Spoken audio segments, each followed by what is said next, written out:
Hello, vinyl community. I'm Gary, and this is Physical Format Rock and Roll. Thank you so much for tuning in. And this is a contest entry video that I'm doing for my very good friend Jeff Whitcher over at Jeff Whitcher's Vinyl Destination. He has a little contest going on where he's celebrating having 500 subscribers, which he's well over that, and he's just moving. He's skyrocketing, and he's also been in the VC for a year now. So if you haven't checked out his channel, please do so. He has a fantastic channel. He's got a lot of musical knowledge. He's got a lot of passion for music. And he's also very well known for having a terrific sense of humor and fashion. So make sure you check him out. I guarantee you, if you haven't already, you will not be disappointed. So what his contest is he wants us to name 5 albums that helped shape our taste in music, which, this is an extremely hard contest in a way to try to narrow it down to those 5 albums and try to figure out what came first, what influenced me getting into this type of music or whatever. So anyway, the first one is very easy. I've shown this before, but it is Kiss Destroyer. This album, of course, this isn't the original cover that I had. This is the repressing of it. This album just led me into albums, into rock and roll albums. Before it was all just songs I'd heard on AM radio and this and that, the pop songs and stuff. This got me into rock and roll. While at this point it's not my favorite Kiss album, it's the most important one. It's the one that really got me, from here it went to Aerosmith, to Black Sabbath, to, every other rock band that I got into. So, Kiss Destroyer. I was in grade school when I got that. And then I think the next album that I could think of that was kind of a different change for me would be Farewell to Kings by Rush. I had first heard of Rush during 2112, but I didn't have the album yet. I had a friend who had it, and I was listening to that, and I'm like, wow, this is really something different. And then I got this album, and it is just fantastic. It really made me realize there's different types of rock songs, different types of rock.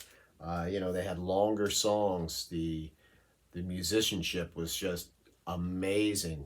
Geddy Lee had these, extremely high vocals, and of course, Neil Peart and his drumming and his lyrics, just amazing. Alex Lifeson is just fantastic. This would give me, I'd say, oh, okay, songs don't just have to be 3 or 4 minutes, and they can take you on a journey.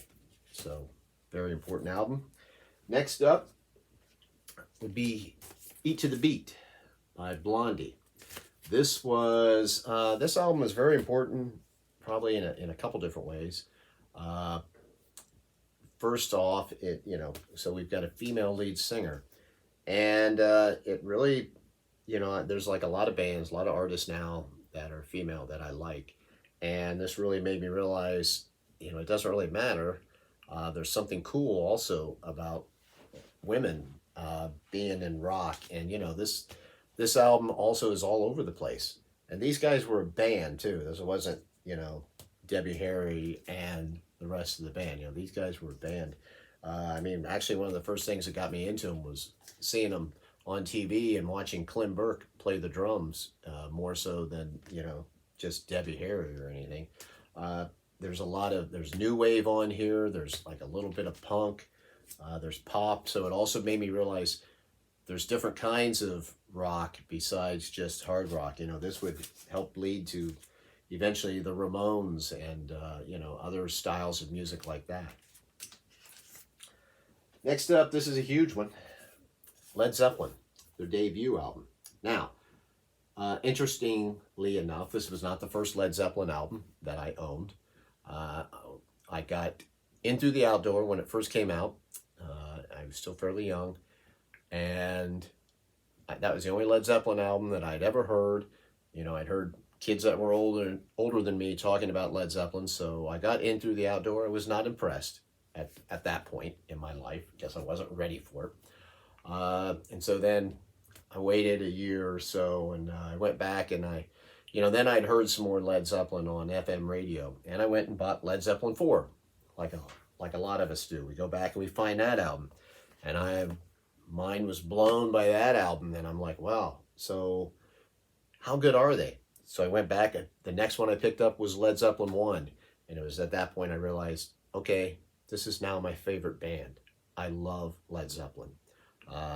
I realized they were fantastic, and of course I went back and got all the Led Zeppelin albums at some point. And it also led me to, especially that first album, go back in and learn about some blues. I don't know if it hadn't have been for, Led Zeppelin, or, which would lead me to also go back to older bands like the Stones and pick them up. With those bands, I probably wouldn't have ever heard of Robert Johnson or Howlin' Wolf, acts like that I ended up also really liking. So as a major influence, another one, my final one, is this album, Nebraska, by Bruce Springsteen. This is very important also because not only for getting me into Bruce Springsteen, but just the whole aspect of songs with lyrics that make you think, that are emotional songs. This is an all-acoustic album because it's basically a bunch of demos that Bruce had recorded on a 4-track recorder. He was going to give it to the E Street Band. He started to, and then he decided, you know what? I just want them to be bare bones songs. I want them to be like they are on these demos. And this is just a fantastic, haunting record. It's beautiful lyrically.